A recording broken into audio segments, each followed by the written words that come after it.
Halo teman-teman, kali ini saya mau cerita tentang pencegahan infeksi daerah operasi. Biasanya disebut sebagai SSI, Surgical Site Infection. Nah, ini bagian dari pencegahan infeksi nosokomial.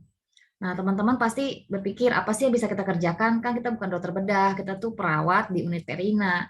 Nah, yang bisa kita kerjakan adalah preoperasi dan postoperasi. Dan tentu saja bisa mengingatkan pada teman-teman sejawat untuk intraoperasi. Nah, surgical site infection adalah infeksi yang terjadi di luka operasi. Ya, ciri-cirinya seperti lukanya jadi burst, tidak terbentuk sempurna, tidak tertutup dengan baik ya, jadi terbuka, geroak lukanya, kemudian ada nanahnya, kemudian berbau dan bahkan bisa menyebabkan infeksi luas, bakteri EMI, sepsis, bahkan juga kematian. Nah, apa yang harus kita perhatikan ada 3, sebelum operasi, saat operasi, dan setelah operasi. Nah, teman-teman perawat, sebelum operasi, ingat, kalau ada pasien yang mau dioperasi, jangan lupa kucing, ya. Apa itu kucing? Cats. Pokoknya kalau ada pasien mau operasi, cek dulu kucingnya. Cek clipper, jangan dicukur-cukur. Sekarang udah nggak dipakai, ya. A. Antibiotics. Antibiotik profilaksis diberikan 60 menit sebelum insisi dan biasanya dihentikan 24 jam sesudahnya. Kecuali antibiotiknya bukan untuk profilaksis. Misalnya pasien NEC perforasi usus, NEC kan dapat antibiotik. Jadi antibiotiknya diberikan bukan untuk profilaksis bedah, tapi diberikan karena NEC sehingga dia akan terus dilanjutkan, bahkan sampai sesuai dengan guideline NEC ya, bisa ada yang 14 hari.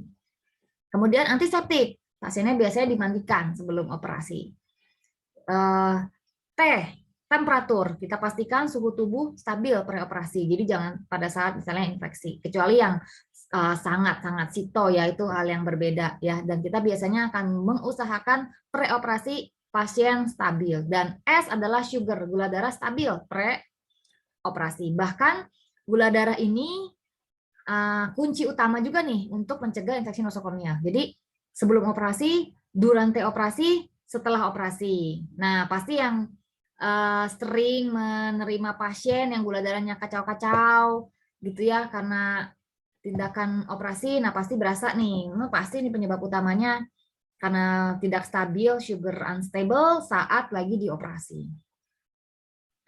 S juga merupakan skin preparation. Jadi kulit bayi dibersihkan sebelum dilakukan penyayatan dan sebelum dilakukan operasi. Nah, jadi biasakan kalau pasien yang mau dioperasi, misalnya mau dioperasinya besok pagi. Nah, hari ini pagi sore mandi dengan antiseptik. Ya, mandinya bisa dengan Chlorhexidine.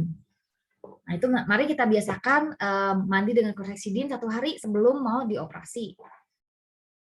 Nah, kalau saat operasi itu alat steril, APD steril, persiapan. Nah, ini mungkin kita tidak bisa banyak cerita ya, karena kita bukan berada di kamar operasi.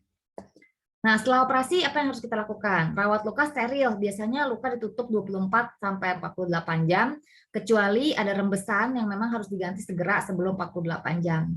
Nutrisi harus cukup. Biasanya yang kita cek itu kan albumin, kemudian parenteral nutrisinya harus bagus ya. Dan hindari antibiotik berkepanjangan. Jika memang antibiotiknya hanya untuk profilaksis ya 24 jam kita stop.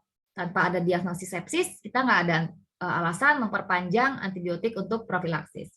Semakin lama pemberian antibiotik akan mengganggu flora normal dan akan mengundang kuman-kuman ganas. Nah, jangan lupa nutrisi yang penting ya, termasuk sugar juga harus stabil. Nah, teman-teman, saya mau mengingatkan antibiotik tidak bisa menggantikan perilaku pencegahan infeksi yang benar. Jadi, setiap ada bayi yang mau dioperasi, jangan lupa kucing ya. C, A, T, dan S.